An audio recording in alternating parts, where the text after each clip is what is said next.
un rapport 2026 du HCE, donc qui disait que le rapport disait que ils ont fait un sondage sur 3061 personnes, des jeunes de 15 ans donc, sur les questions, plusieurs questions, dont est-ce qu'ils étaient adhérents ou en adhésion avec le discours masculinisme.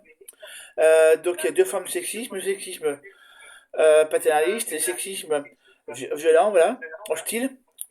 Et donc le sexisme violent, c'est une forme assez agressif et hostile. Et l'autre est bon, on va dire on va dire que l'autre paternaliste était un peu plus calme, on va dire, voilà. Voilà. Sinon, à part ça, qu'est-ce qu'il y avait d'autre? Donc le sexisme paternaliste compte 5,5 voilà, de millions d'hommes, voilà, et 5 millions de femmes. Voilà, des femmes qui sont d'accord avec donc le fait que voilà, on véhicule des normes voilà, masculinistes, voilà. Ou en tout cas paternalistes, en tout cas, voilà. 5 millions de femmes sont d'accord avec. Voilà. Ce qui représente un certain nombre de pourcentages, voilà. Voilà. En France, 17% des jeunes de 15 ans et plus,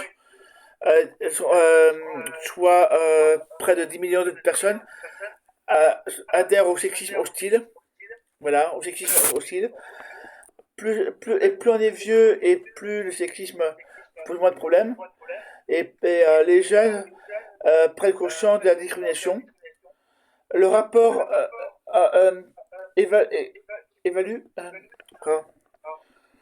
son- ég- le rapport voilà, que les réseaux sociaux font qu'il y a beaucoup ça cristallise des problèmes d'implication, donc cristallise des problèmes envers les femmes, des violences envers les femmes, et puis envers les minorités de genre, voilà. Voilà. Qu'est-ce qu'il y a d'autre à part ça? Euh, que ce discours de haine, 84%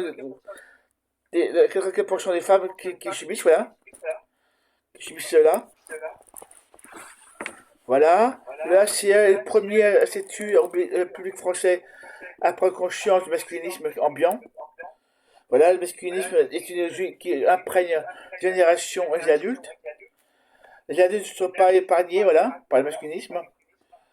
Et donc, les masculinistes évaluent, le masculinisme banalise les violences envers les femmes et, aller jusqu'à parfois et pire et aller au pire parfois, voilà, jusqu'au V et puis au MET, voilà. Voilà. C'est une menace d'ordre ambiant, d'ordre public et un enjeu de sécurité nationale. Voilà. Donc le HCE engage le gouvernement voilà, s'engage voilà, à faire que derrière, bah, on essaye de faire que il y a plus de surveillance des masculinistes.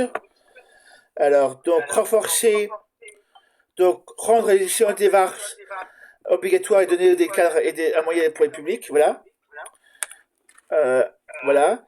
Renforcer le contrôle de l'ARCOM et de Pharos, c'est créer une catégorie autonome masculiniste, avec signalement pour suivre le phénomène.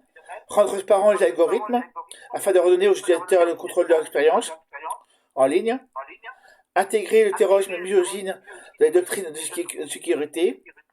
Confier au Conseil de l'égalité entre les femmes et les hommes, ACE, avec les moyens humains et financiers dédiés à la mission d'observatoire national du masculinisme et des radicalisations sexistes. Voilà. Et en dessous, vous avez le rapport lié, rapport avec en PDF, un autre rapport avec le rapport Toluna, bien sûr, et les questions qui ont été posées, et le rapport sexiste, voilà, 2026, voilà. Donc vous avez tout à la fin. Donc je vous invite à le lire et puis moi je vous invite aussi à bloquer tous les masculinistes et à signaler, voilà, et tout ce rapport, toutes ces violences qu'il y a est liée à cause de l'extrême droite. Donc c'est-à-dire Zemmour, Le Pen, voilà, et d'autres partis de droite, voilà.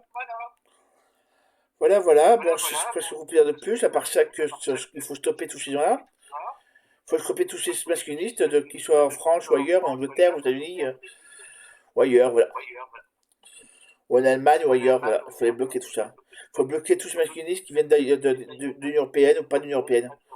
Voilà, voilà ce que j'appelle à faire, moi. Voilà. Les bloquer, puis les signaler, puis derrière qu'ils se retrouvent en tôle. Voilà, voilà. Je tape à cela.